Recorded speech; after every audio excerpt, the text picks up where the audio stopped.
Hey YouTube, it's Jamie Nice here, and I'll be doing a review of No Mercy 2002. We got Kane's 0203 mask on the cover, and he's not wearing it, it's just the mask. And it looks almost like a painting, but maybe not. And then there's the side, just not much. It just, look, this part of the mask, like the left side goes onto it. You can barely see it, but yeah. There's the matches. We got Brock Lesnar on the top of the chamber, Hell in a Cell. Kane and Triple H, Rey Mysterio and Kurt Angle, Jamie Noble and Tajiri, Victoria and Trish Stratus, Christian and Goldust, RVD and Ric Flair, and Undertaker and Brock Lesnar inside the Hell in a Cell and that ref. But the thing for this is, let the truth be told, denial fuels the anger, guilt poisons the soul, the mind games are over, who will show no mercy, haunted by ghosts over the past, here comes the pain. There's the disc, same thing as the cover, and this is like one of the original ones, I guess, because it still has this weird case. But yeah, that's pretty cool that I've only got a few with these old cases that they used to do.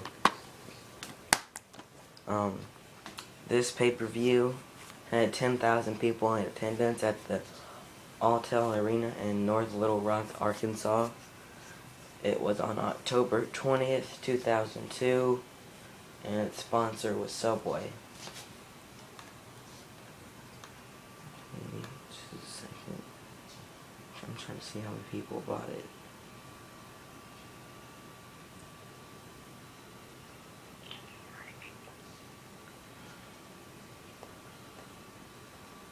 Just a second. And I can't find it. How many people bought it, but alright, let's start it off with the first match. Chris Jericho and Christian, the tag team champions, versus Booker T and Goldust. They had a good match. It ran for about almost 9 minutes. They went back and forth, and then Chris Jericho did a bulldog on Goldust, I think it was, and went to do a lion salt, and the rope just snapped. Like he jumped, and the turnbuckle, it just like fell off. And then he ended up going to the other side. The same turnbuckle was off, but he got up onto the top. But this was a little later. He did a bulldog because they brought the title belt in, Christian did. And he brought the title belt in. Chris Jericho did the bulldog onto Goldust, and he hit the title. And then he got up on the third rope without getting. He went from the first to the third rope and did a moonsault and got the 1, 2, 3. Chris Jericho and Christian retained their titles. The next pay-per-view, Armageddon, I want to do a review of it, but I'm going to go ahead and tell you that Booker T and Goldust get the gold, and it was a weird team for them. Booker T didn't like it at first because Goldust is weird, but I gave this match a 7 out of 10. It was pretty good. Next match was Tori Wilson versus Dawn Marie. Not very good at all. This was feuding because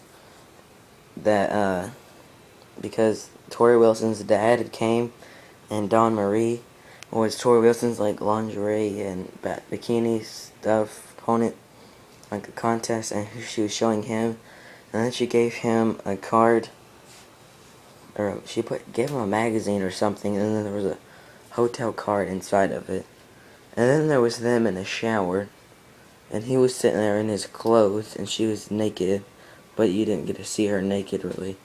But and then they kept announcing, or Funaki was like, SmackDown #1 announcer, and he was like, why were you in shower with clothes on? And he was like, then he kept saying, I did not have sexual relations with that woman. And then Tori Wilson was mad, and she ended up beating Dawn Marie. I don't remember how the match ended, because really I don't care. It was not really that good of a match. Those two girls are really in for their pretty faces and not really their wrestling skills. But I give it a 5 out of 10. I'm gonna give it a 3 out of 10. It was horrible, I'll say. But one thing they did when they first started, I think it was Dawn Marie was outside, and the Tori Wilson, like, baseball kick it or something. That was like the only good thing. Under the rope, baseball slide kick, whatever. And then next match was Rob Van Dam versus Ric Flair. And he was saying he's not a styling, profiling, jet flying, whatever, son of a gun. And then he was like, I'm a chair smashing, 5-star frog splashing, yin and yang kind of guy. It was pretty funny. And then he kept going, woo, woo, and trying to do the woo thing. He kept going, woo, and said, woo. And then they started it out, and right in the beginning of the match, they were already fighting outside, and Rob Van Dam, like, had him, and he did that thing where he, like, put some half of their body hanging over the barricade, and he jumped and did, like, the leg drop thing. And this was started because at Unforgiven 2002, Triple H was fighting Rob Van Dam in I think it might have been Intercontinental title versus heavyweight title match, and the winner takes all. Wait, no, it wasn't. It wasn't that. But it was just a heavyweight title match, and Ric Flair came out in the middle of it and hit Rob, or either hit him with the hammer while the ref was down, or gave Triple H the hammer while the ref was down. Somebody hit him, and he ended up getting screwed. And the next, or Rob Van Dam ended up letting all his anger out and beating Ric Flair. I'm pretty sure it was the 5-star frog splash. And got the 1, 2, 3. And I'll give this match a 6.5 out of 10. It was okay. Nothing too big. But then the next match was Jamie Noble with Nidia versus Tajiri for the Cruiserweight Championship. Something I missed. Hornswoggle had to screw it up. But they should bring it back now. They got a pretty good Cruiserweight division, like Sin Cara and Chris Jericho. Some people might not even know that. He had the Cruiserweight title in 2000. Or not 2000, but when he was in WCW. And Rey Mysterio. Primo and Epico, the Usos, Tyson Kidd probably, Justin Gabriel, probably even Heath Slater. They could have a good Cruiserweight division again. Maybe not so much high flying as they did back then, but they would probably have a good one. But Jamie Noble and Nidia, it was Tajiri versus Jamie Noble, and Tajiri was about to do a move, and then I forgot to say, the Tori Wilson match was almost 5 minutes. The Rob Van Dam and Ric Flair was almost 8 minutes, and then she pulled his leg so he wouldn't fall to the move that Tajiri was doing, and then he ended up like pinning Tajiri right there. And then at the end of the match, he kicked Tajiri. No, he didn't kick Tajiri. He was going to kick Nidia. He was like creeping up on her, and then he ended up he like grabbed her by the hair and just like started kissing her. It was funny. And then Jamie Noble was confused, and Nidia was smiling, and then she was like, "I'm gonna show you how to kiss a woman," and then he kissed her, and then she started smiling, and then he kicked him in the face. So Jamie Noble retained the title. It was a little over 8 minutes. Pretty good match. I give it a 7 out of 10. The next match was just awesome. This was the tag team tournament for the WWE Tag Team Championship Finals. I'll read you who were the teams. First round, it was Los Guerreros, Chavo and Eddie versus Rikishi and Mark Henry. Los Guerreros went on. Kurt Angle and Chris Benoit versus Billy Kidman and John Cena. And they went on. And then Reverend Devon and Ron Simmons versus Billy and Chuck. Reverend Devon and Ron Simmons went on. And Edge and Rey Mysterio versus Brock Lesnar and Tajiri. Edge and Rey Mysterio went on. And then it was Los Guerreros versus Kurt Angle and Chris Benoit. And Chris Benoit and Kurt Angle went on to win. And then Reverend Devon and Ron Simmons versus Edge and Rey Mysterio. Edge and Rey Mysterio went on, and that's what set up for this match. And this tag team belt went on from this pay-per-view up until around WrestleMania 26, and then they started the Spartan belt thing. It looks retarded. But like WrestleMania time, it was like the unified titles, because I remember Miz had the unified titles and the United States title, and then he had the unified titles, and his partner was Big Show. And but let's get back onto the match. This was a really good match, action-packed. It was the second longest match of the night.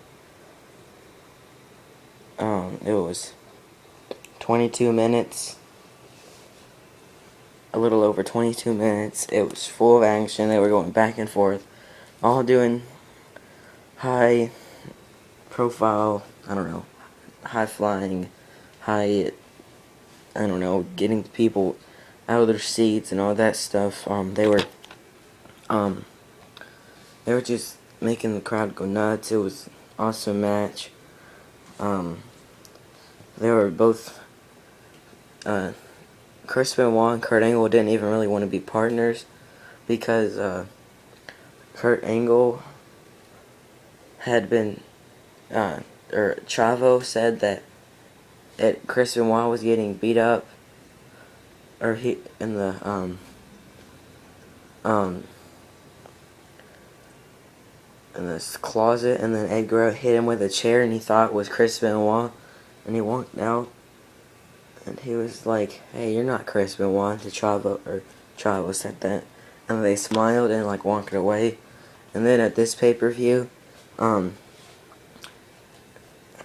Chris Benoit was looking for Eddie Guerrero, and he said Chavo was getting beat up in the closet. He's like, "Hey, I'm not gonna fall for that." And he walked over there, and he heard Chavo screaming, "Eddie! Eddie!" And it was funny, and he was like, "You think that's Chavo? He don't even sound like that." And then the closet opens, and he's on the floor, and Kurt Angle walks right over him. But yeah, back to the match.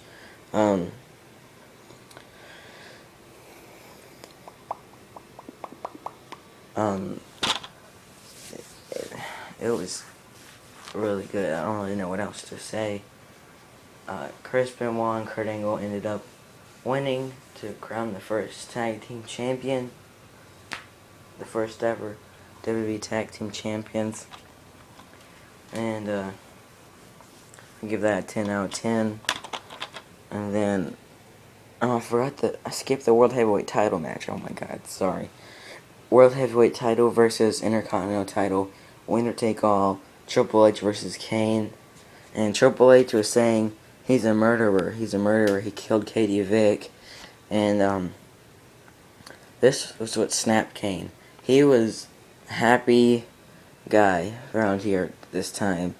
And then he started saying, "You murderer, you killed Katie Vick," and it made him nuts. And then he said it was an accident, and I don't even know, that was just a messed up storyline. Same thing with the Dawn Marie and Tori Wilson thing. Al Wilson, her dad, ended up dying in the storyline, and they were fighting at the funeral home, and they knocked over the casket, and then Dawn Marie hit her in the head with a lamp, and then people were screaming. That was just a messed up storyline. Same with this. But he says he was driving a car, and they all had some alcohol or something like that. They were all messed up, and he wrecked or something. But this was a good match. But Triple H ended up having Ric Flair come in, cheat, and he didn't even win on the get the pinfall the first time that he cheated. Kane kicked out, and then the ref was knocked down, and they brought the sledgehammer in. Or the Ric Flair came out with the sledgehammer or something like that. And then they got Kane, and they beat him up. And I think this is what started the Rob Van Dam and Kane friendship. And because they were tag team partners somewhere around this time. And I think that's what it was, because I know they were partners at Royal Rumble 2003, and they both got screwed over by Triple H and Ric Flair. So Triple H ended up winning, taking the gold, and they had this video shown for it with all the Intercontinental Champions, not all of them, but a bunch of Intercontinental Champions, and them talking about it. And they were saying what it means to them, and they're saying, like, once you get this, you're destined to go up to the top. Like, they were saying, like, Triple H, Rock, Stone Cold, they all had the Intercontinental title, like Ric Flair, or not Ric Flair, Bret Hart, Shawn Michaels. They were saying they all had that belt before they got to the top. Ultimate Warrior, Eddie Guerrero, but they weren't on it. Eddie Guerrero wasn't. Chris Benoit, a couple others I can think of. Edge, Kurt Angle. Kurt Angle was actually on it. But yeah, and then they ended up unifying that, and they wouldn't have the Intercontinental title until this pay-per-view, Judgment Day 2003. They had the Battle Royal for the Intercontinental Championship. I don't see why they pretty much just suspended the title for about 7 months. Doesn't make really much sense to me, but yeah, he ended up winning. It was about 16 minutes. It was pretty good. I think it was good. Give it a 8 out of 10. And then the next match was the Women's Championship match. Trish Stratus versus Victoria. This match was way better than the other Divas match, Tori Wilson versus Dawn Marie. And they went back and forth, and Trish ended up beating Victoria, but they would go on to have better matches, like at Survivor Series 2002, like the Hardcore Divas match. It was, I haven't seen it all, but from what I've seen, it looks pretty good. And yeah, I did see it all. It was on Trish Stratus' DVD. It was a good match. And yeah, it wasn't that bad. This was when Divas Division still mattered. I still think that the day Unforgiven 06, when Trish retired, it just had a stroke and it hasn't, like, recovered yet. But maybe one day Divas Division will mean something. But yeah, Trish Stratus retained the title. Give this 7 out of 10. And then the next match was the best match of the night. I think it's right up there. It's right. There's two best matches of the night: Edge and Rey Mysterio versus Kurt Angle, Chris Benoit for the Tag Team Championships, and then WWE Championship Hell in a Cell match: Brock Lesnar with Paul Heyman versus Undertaker. And they had the match, and Undertaker had this cast. You can see it right there. Brock Lesnar was working on the cast the whole time. He was trying to get it off because he's pretty much using it as a weapon. Before the match, there was a thing where the doctor, he said, "Get me the shot or I won't be able to compete tonight." And the doctor gave him a shot in his hand, but I don't know if that was real or not because you didn't really see it going in. And then they had some girl that was apparently his old wife, her old girlfriend or something, and saying that she was pregnant. I don't know, it was weird. But sorry about that, I got a phone call, but what I was saying was, there was some lady saying she was pregnant or something, and she really wasn't, because she was talking to Stephanie McMahon, and she's like, she really just said it to go along with Paul Heyman, and she didn't really want to, but then she just went along with it. And what I was gonna say, and apparently his wife Sarah was pregnant, and he has a bunch of wives and stuff, and even has Sarah on his name, on his neck. And now he's got a wife with a kid, Michelle McCool, a former wrestler. But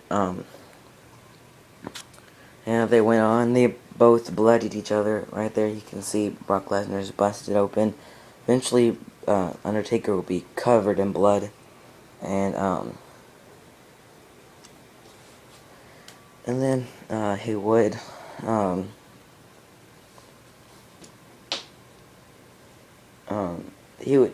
Paul Heyman even got busted open in this pay-per-view. He pulled his tie through and slammed him against a cage, and he like busted him open. And then Paul Heyman gave Brock Lesnar his belt, and they tied his arm to the cell cage, and he started hitting it with like a chair, I think. And then I think the bell even snapped. It was crazy. And then Brock Lesnar was hanging on these like thing. He was hanging on like this, and he was swinging on, and he like kicked Undertaker. But yeah, I got this out because I was gonna say it was on this. I was gonna say it was on this DVD, but I'm trying to see if there's a picture of it anywhere. Guess not. But Undertaker been known for Hell in a Cell. It was either him or Triple H in a Hell in a Cell, because Undertaker versus Shawn Michaels, Undertaker versus Mankind and Kane, Undertaker versus Mankind. Oh, maybe not everyone. Mankind, Undertaker, and Triple H. Triple H versus Cactus Jack. Undertaker versus The Rock, Rikishi, Kurt Angle, Triple H, and Stone Cold. He's been in 1, 2, 3, 4. This would be his 5th one, and Brock Lesnar's 1st. But yeah, that match is on here if you're a fan of the Hell in a Cell matches. But I got this before I got that, and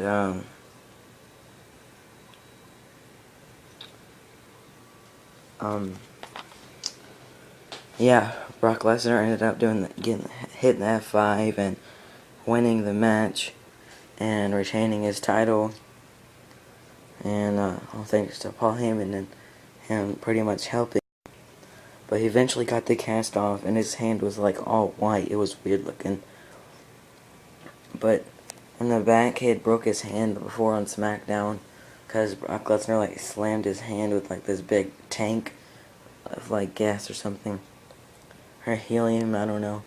And then there's the thing at the end of the match when he was on top of the cage or the cell. But it was a good pay-per-view. 12 bonus interviews, tag team highlights, tag team tournament highlights, Trick or Pete, the No Mercy TV commercial, the making of Trick or Pete, and the history of the Intercontinental title. That was what was before the match with Kane. I think there was maybe a little bit more. But the Trick or Pete thing had It was Pete Rose, and it was Halloween, and he was giving candy, and it was in some famous house, but I didn't recognize it. They said they weren't allowed to say the name of the movie that it was in, but most people would recognize it, and I didn't really recognize it because I don't really watch a lot of movies besides wrestling movies. These aren't really movies, these are just pay-per-views and compilations and stuff, and documentaries. But there was a Booker T, a Chris Jericho, a Rock, Kurt Angle, I think, a Hulk Hogan maybe, Undertaker, a Goldust, and then he opened the door and he was telling all the kids to get out, and he opened the door and it was Kane, and then he showed him pick him up to choke slam him, and then he gave out candy to the kids or something like that. But yeah, this is a good pay-per-view. This is awesome, lots of action and stuff. I think the Brock Lesnar versus Undertaker is the more known match, but Edge and Rey Mysterio versus Chris Benoit and Kurt Angle was probably, I don't even go ahead and say it was the match of the night. But overall, I give this pay-per-view an 8 out of 10, just because it has two matches that are extremely good. I shouldn't rate it that high, or higher, like a 9 or a 10, or 9.5, 8.5, all that stuff. But yeah, go pick it up. It's probably less than $10, even if it is one of the original 2002 releases that's out of print, because this man, Chris, I don't even know how to say that. Chris Benoit. I'm just kidding, Chris Benoit. Yeah, if you watched it this far, like the video. But yeah, I forgot to say that they don't make DVDs like this anymore and put them full of extras like these. Like the old DVDs, see, like this is full of extras. Maybe the extras we'll get on a DVD now is like one interview, or maybe even the pre-show now, and that's only on the WrestleMania DVD that they did, I think. But yeah, that's my review for No Mercy 2002, and that's about it. Don't forget to comment, rate, subscribe, bye.